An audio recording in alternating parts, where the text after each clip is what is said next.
Boker Or Beshem Hashem Naaseh Venatzliach en ce jeudi, Bezrat Hashem Ilbarach Vitalesh Molad, 24 du mois de mars, et 21 du mois de Adar Bet, Bezrat Hashem Ilbarach. Shiur acheté ce matin pour tous les 25 du mois, Bezrat Hashem, par les enfants et les petits-enfants, donc Sarah, Noémie, Jennifer, pour l'élévation de l'âme de Esther Bat Shoshana, Zichrona Livracha, et on joindra aussi avec sa permission l'Eilou Nishmat de Shimon ben Shlomo. Roi Hashem tenachenam began Eden Elion v'chol hashorvim imam bichlal arachamim v'aselochot bechen yehi ratzon v'nomar amen, que le mérite de cette étude yalet nishmatam kezor arakia. Il donne une atzlacha aussi, une grande atzlacha à celle qui a acheté le shiur Be'ezrat Hashem et toute sa famille. Bracha v'atzlacha bechol ma'aseh dechem. On pensera en même temps à l'élévation de l'âme de Julo Yom Tov ben Yasmin Yadam Mordechai ben David Atia, Eli Elman ben Mazal, Sarah bat Hanina, Sasson bat Esther Alevi, Leli bat Sheba, Paulette Kalfoun, Nejma bat Léonie, Mordechai ben Rachel, René Machlouf ben Sarah, Jordan, Yehuda ben Agnès Ariel, Roland, Chai, Tzion ben Miriam, Alem Shalom, Wa Hashem Tenachena Began Aiden Vechen.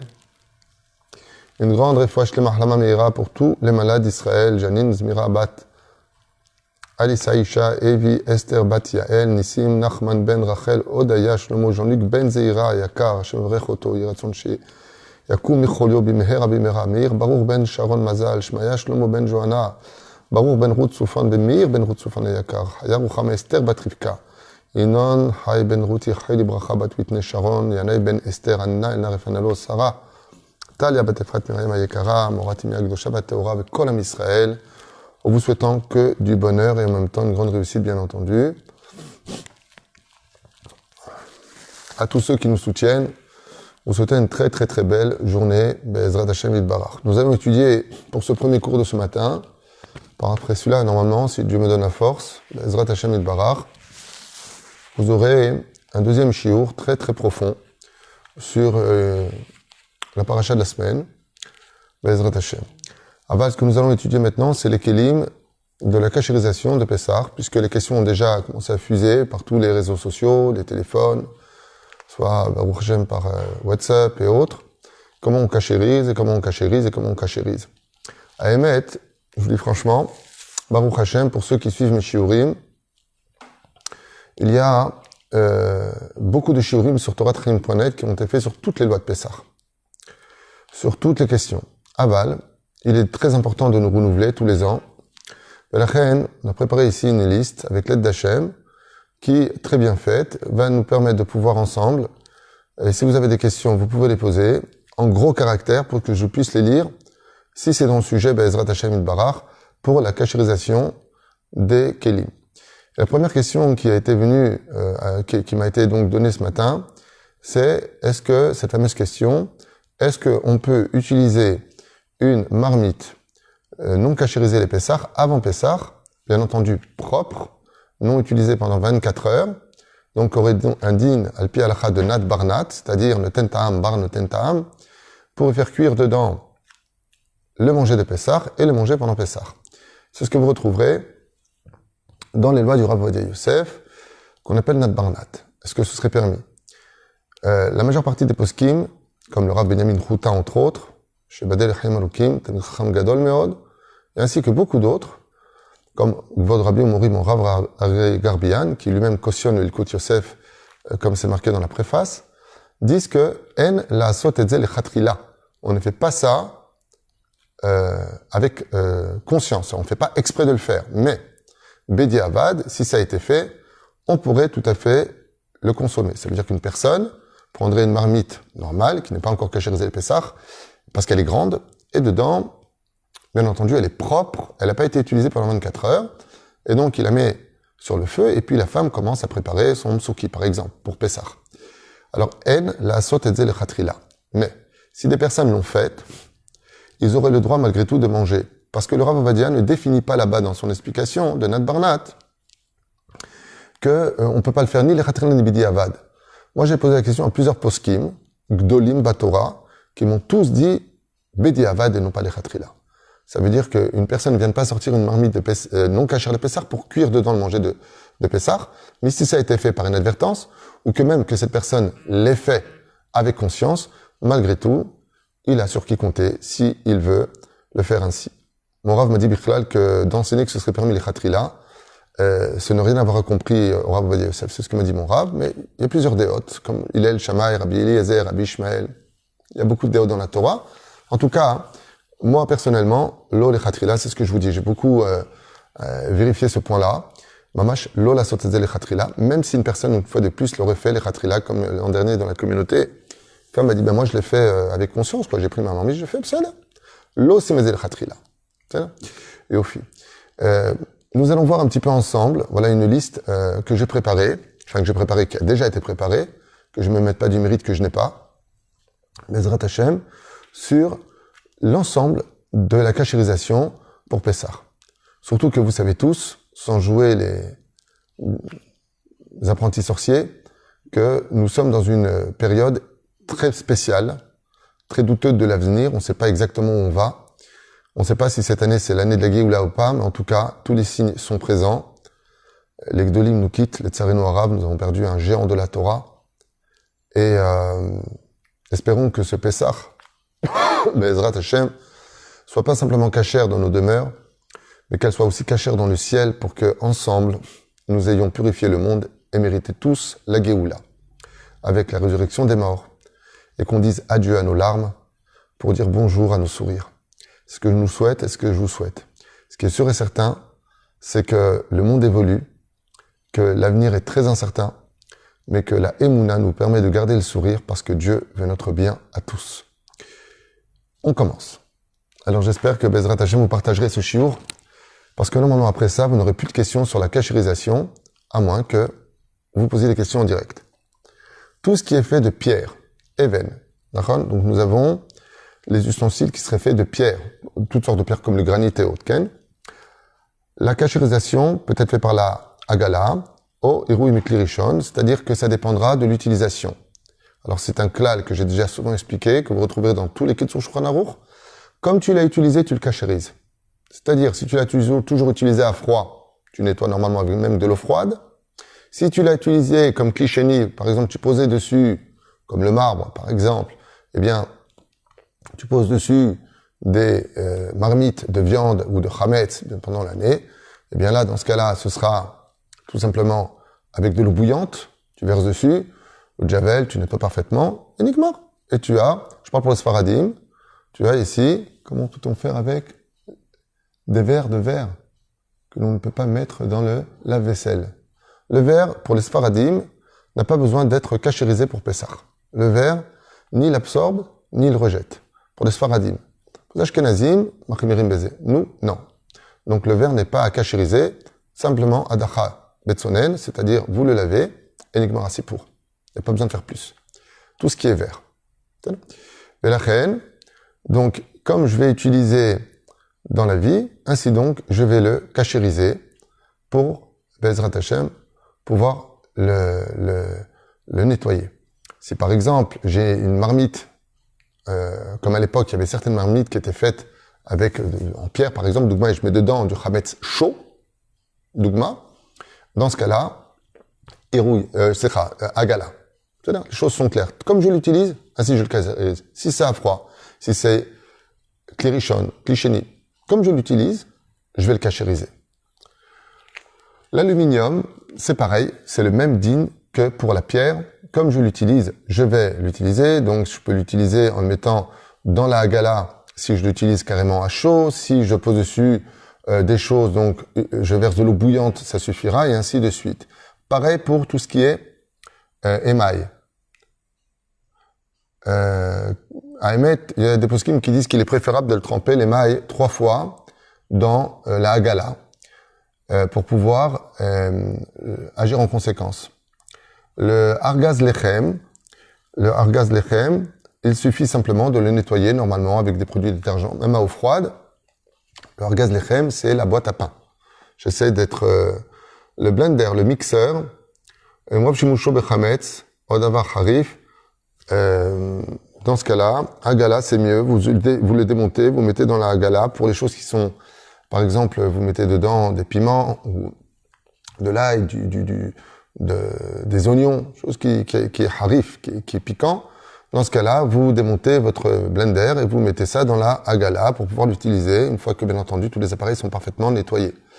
Bakbouk Srouchit n'ont pas besoin d'être bichlal, cachérisés. Le bakbouk plastique, les bouteilles en plastique, c'est exactement comme pour les ventes, comme tu l'utilises, tu le cachérises. Si c'est klirichon, c'est-à-dire dedans, tu mets du khamet, c'est que c'est bouillant, ça va dans la gala et ainsi de suite. Bakbouk tinok, alors il faut le nettoyer parfaitement. Et là, irou bemaim rotrim, klirichon, venikouy. Donc dedans, une fois que c'est fait, pour le biberon, c'est bien dans la gala si vous pouvez émettre. Sinon, klirichon, vous versez de l'eau bouillante dedans une fois qu'il est parfaitement nettoyé. Le barzel, c'est exactement la même chose. Comme je l'utilise, je le mets. Si c'est une marmite, je la mets dans la gala. Si c'est clicheni, ainsi de suite. Gavia, la coupe de vin. Tout ce qui est les coupes de vin que nous utilisons à nettoyer tout simplement puisque c'est à froid. Goumi, pareil. Tout ce qui est en caoutchouc a la même utilisation et la cachérisation que ce qu'on a expliqué pour l'aluminium, pour le émail et ainsi de suite. Le grill. Par contre, le grill, il n'y a qu'à auto-étev, il y a un petit nessim abachot, bli shimouch, il y a des kenou, malatahom, agavoa, beyoter, les mécher kesha. Alors, comment on fait pour cachériser un grill? Eh bien, on le nettoie parfaitement, on ne l'utilise pas pendant 24 heures, et ensuite, on le met à monter au maximum de sa température, et c'est bien de mettre de l'aluminium dessus. Srouchit, comme on l'a expliqué, vechen, parkesk, Duralex V cristal. Donc ici, c'est la même chose. On n'a pas besoin de le cachériser. Le hemer, tout ce qui est en argile, on verra avec le kheres puisque c'est exactement la même chose. En général, l'argile ne se cachérise pas pendant Pessah. Sous certaines conditions aujourd'hui, très peu de gens l'utilisent, donc on passe. Par contre, la porcelaine, comme on l'utilise Ba'em, Shayat Soletet Bo. Donc ici, En Modim Kshara. Donc tout ce qui est kher et porcelaine, on ne l'utilise pas du tout pendant Pessah, car on ne peut pas les cachériser. Le terme fog, comme on dit, comme une éponge. Les toasters aubaine, c'est-à-dire les fours avec le grille-pain à l'intérieur, eh bien, il y en a qu'auto et tev, il y a un petit nesrem barbachal mikli shimouch, via dikeno al ma'ala tachro ama gavoa bayoter et mesher kesha. Alors, on va donner la réponse pour tout ce qui est four, tout ce qui est micro-ondes et tout ce qui est grille-pain avec le four à l'intérieur, qui font les deux utilisations. Dans ce cas-là, vous devez le nettoyer parfaitement avec les produits détergents. Surtout faire attention aux joints. Ensuite, pendant 24 heures, vous ne l'utilisez pas du tout. Il doit rester donc fermé. Et ensuite, vous remettez dedans un bol avec des produits détergents et vous le laissez tourner au maximum de sa température, Bezrat Hashem, pour à peu près 1 heure. Et ainsi donc, votre four ou votre micro-ondes sera cachère pour Pessah. Bezrat Hashem. Le mieux, je vous dis franchement, comme je l'ai déjà dit dans d'autres occasions, pour les explications des cachérisations des kilim de Pessah, c'est d'acheter un four, une fois pour tout, un petit four ou un micro-ondes pour Pessah. Ça coûte aujourd'hui dans les 180 shekels, 200 shekels, il y en a vraiment à tous les prix. Et vous êtes débarrassé du problème, juste à mettre de côté. Chaque Pessah, vous le sortez jusqu'à ce que Bezrat Hashem, nous ayons tous le mérite de monter au Beth Amikdash. Yediot, pareil, on les démonte et on les met, les yediots, ce sont les poignées, dans comment ça s'appelle, la Hagala, si c'est possible, ou, Hagala c'est mieux, ou même de l'eau bouillante dessus, si elles sont juste à nettoyer d'extérieur. Le Hilkut, le portable, qu'on appelle, pour aller à l'école, le sac d'école se nettoie normalement avec un peu d'eau de javel dedans ou toutes sortes de produits détergents. Le Yalkut, le CAD, c'est pareil, hein. Si c'est un vase, on le nettoie tout simplement, il n'y a rien à faire de spécial. 4 halav, c'est pareil. Le Kior, l'évier, c'est une question qui revient tous les ans. comment cachérosons-nous, nous les Sfaradim des éviers. Les Ashkenazim, ils ont leur chitote à eux, ils mettent une bassine dedans, ils font des trous, ils font ce qu'ils veulent. Nous, on parle de Sfarad. L'évier, on le nettoie tout simplement et on verse 3 fois de l'eau bouillante dessus et il est caché à l'épaisseur. Le pachot et le éther. On nettoie parfaitement. L'eau de javel, on verse de l'eau de javel aussi à l'intérieur du siphon du trou là qui se trouve dans l'évier.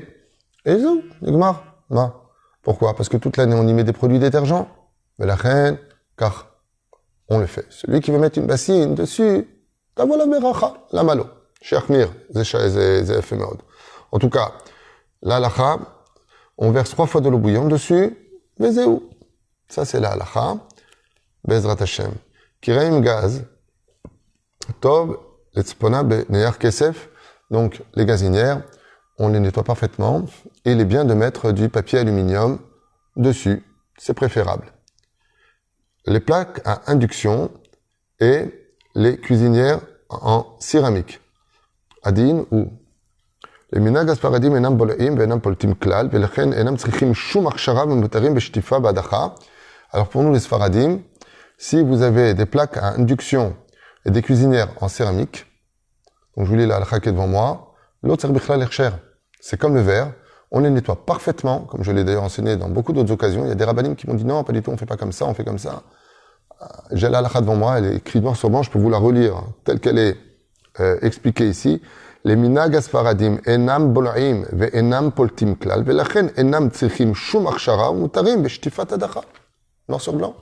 Lachen, quand on a plaque à induction ou en céramique, eh bien on nettoie parfaitement Benigmar Asipour.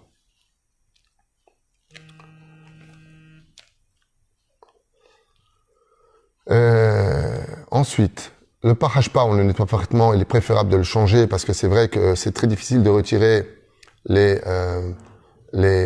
comment ça s'appelle, le chametz qui est vraiment collé dessus. Ce serait dommage de le garder, surtout que ça coûte pas grand chose. Sinon, on nettoie à l'eau bouillante. On peut le nettoyer avec des produits détergents. Boîte de pique-nique, eh bien pareil, on le nettoie avec simplement un chiffon et de l'eau et des produits détergents. Le maafera, la même chose. Le brûleur à gaz, par contre, lui, à Gala Bemaim Rotrim Bekli Rishon, on le nettoie avec le Kli Rishon, c'est-à-dire de l'eau bouillante que l'on verse dessus à Keli. On nettoie Bechom, ou alors on peut le mettre dans comment dire, Maalot, 450 degrés Celsius, dans comment on appelle, le four pyrolyse. Alors pour le four pyrolyse des Rechagav, qui monte au-dessus de 400 degrés, il y a des pyrolyses qui montent à 300 degrés. Il y en a qui montent à 400 degrés et plus encore. Il n'y a pas besoin de plus que le mettre sur pyrolyse. Selon la majeure partie des poskim, il y en a qui disent que malgré tout, tu le nettoies, tu laisses Isrima Bashaot et après tu le mets à fond. Mais il est prouvé scientifiquement qu'à 400 degrés, rien ne reste, absolument rien ne reste à l'intérieur. J'ai même posé la question à Rav Masher Binyamin, qui est aussi possèque, qui m'a dit 400 degrés, badouk, qu'il ne reste rien. Achen Bezrat Hashem, celui qui a le mérite d'avoir un four pyrolyse, un obaya, un oséazé, au-dessus de 430 degrés, Bezrat Hashem. Le plateau, il n'y a aucun problème de le nettoyer tout simplement.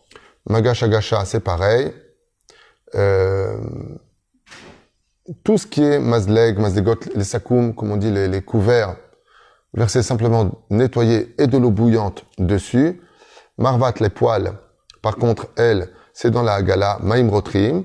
Le Teflon, alors par contre, ne se cachérisse pas. Les poils en Teflon ne se cachérissent pas pour Pessah. Le mataté, le balai, vous pouvez simplement ou le changer ou le nettoyer parfaitement en le secouant comme il le faut et en le lavant. Bezrat Hashem. Le hachoir, dans la gala, tous les kelim que vous avez, puisqu'il y a peut-être des choses dedans qui sont charif, donc ala b'maim rotrim bekli rishon, ou alors verser dedans de kli rishon, c'est-à-dire le kumkum avec de l'eau bouillante dessus, si il n'est que à froid et que de la viande dedans.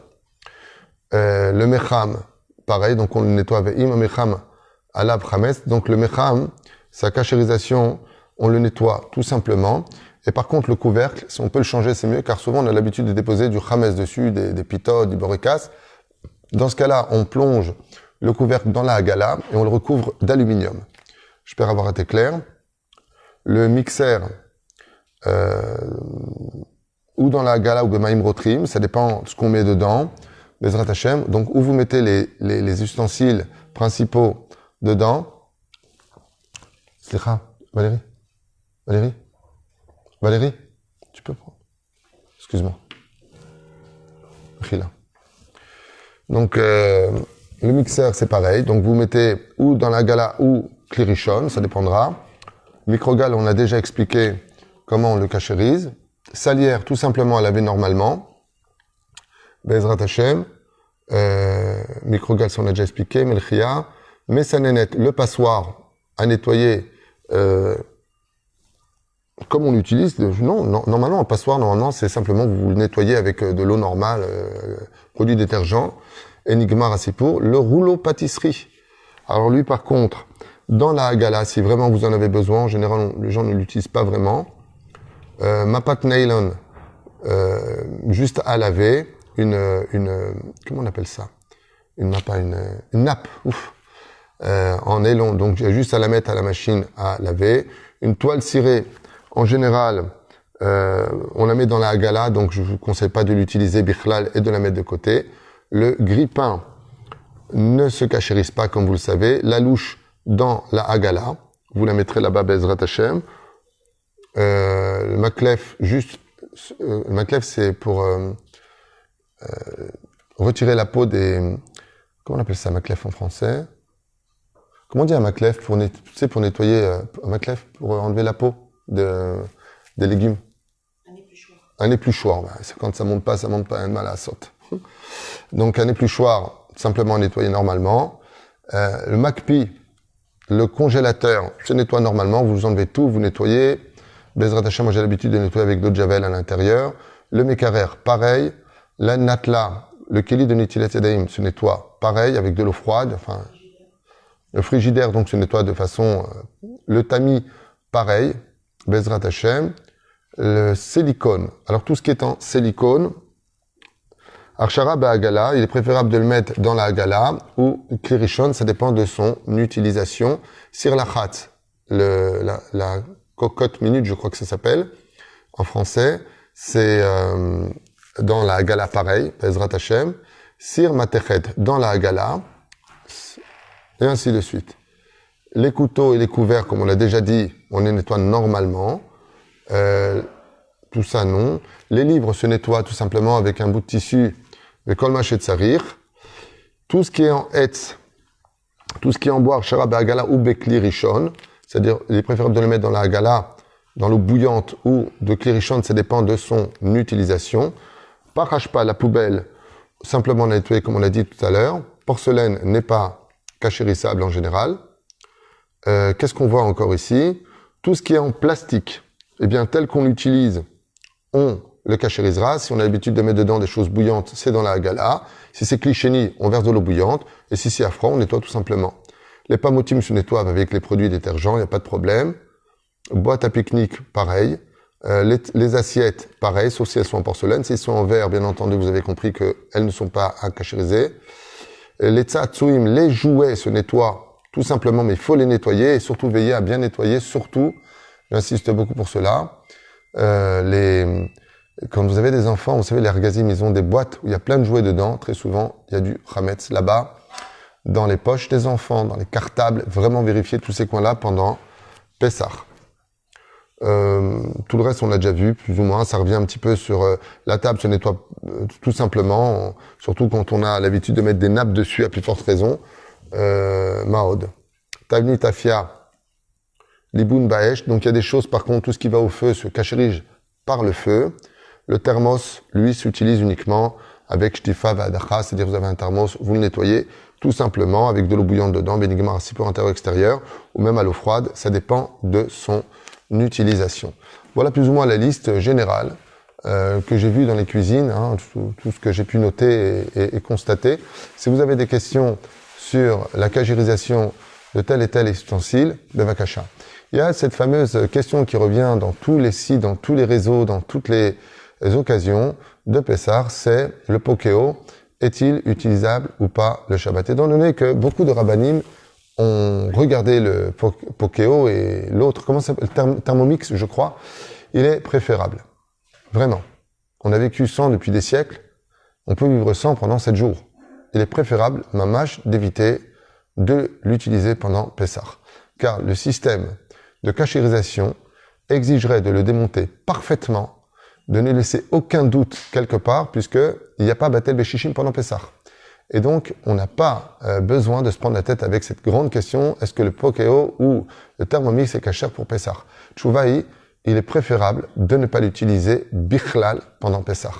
Préférable. Celui qui veut jouer maintenant à démonter chaque truc, chaque endroit pour le mettre dans la gala, parce que ça se met bien entendu ça dans la gala, alors va cacha. Mais en bezet sorer, et comme je vous le dis, je vous le répète, Velechem Atzlot Lotochel, c'est vrai que c'est un appareil extraordinaire. Moi, j'entends beaucoup de ma femme, là, elle me dit vraiment c'est extraordinaire ce qu'on arrive à faire avec, tout ce que tu veux. Aval, c'est Pessah. Pessah, c'est au-dessus de ça. Bezrat Hashem. La reine, il est préférable de ne pas utiliser le Pokeo ou le Thermomix pendant Pessah Bichlal. Vous le mettez de côté, vous lui dites au revoir pendant 7 jours et vous lui direz bonjour d'ici 7 jours. Pashout, meod, achitov, lo listaber. Yesh lachmir be Pessah pendant les 7 jours. Et ça, c'est pas quelque chose qui vient avant Pessah, c'est quelque chose qu'on va utiliser pendant Pessah. Et la vérité, je vais pas être dur dans mes mots, mais faut pas être fainéant. Kol tov, irvod Hashem, kol tov, be'ezrat Hashem itbarav v'talech molad. Ne vous inquiétez pas, vos époux et vos enfants mangeront même si c'est pas cuit par le Thermomix ou le Pokeo. Voilà. Je vais m'arrêter ici pour ce shiur et je vous dis à tout de suite pour un prochain shiur, Bezrat Hashem, ou peut-être cet après-midi, puisque mes enfants viennent d'arriver à la maison, Bezrat Hashem. Kol tov, Veli Traot et Todarabba de nous suivre. Partagez ce shiur, même s'il est un petit peu fouillis comme ça, mais il est malgré tout assez clair et répondra à beaucoup de vos questions, pour ceux en tout cas qui font cette année Teshuvah ou ceux qui ont oublié quelques règles de halakha dans ce domaine. Bracha ve'atzlacha, et comme vous pouvez le constater, je commence à aller beaucoup mieux. Toda Rabba, aussi à mon épouse qui veille sur moi, et à vous tous qui avez prié aussi de votre côté. Toda Rabba Mikol Alev.